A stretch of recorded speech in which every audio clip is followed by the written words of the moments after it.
Ako po si Jerome, operator po ng DTF printer dito sa Shirt Planet Divisoria. As of May 26, ginamit ito ng 7 days na may total meters na 268.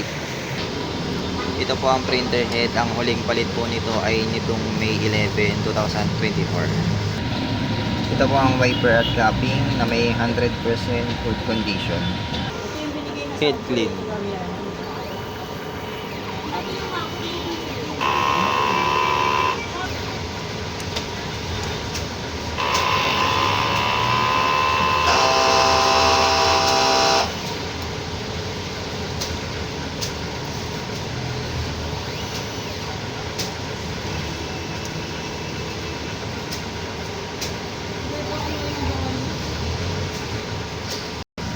Punasan ng wiper at capping after head clean.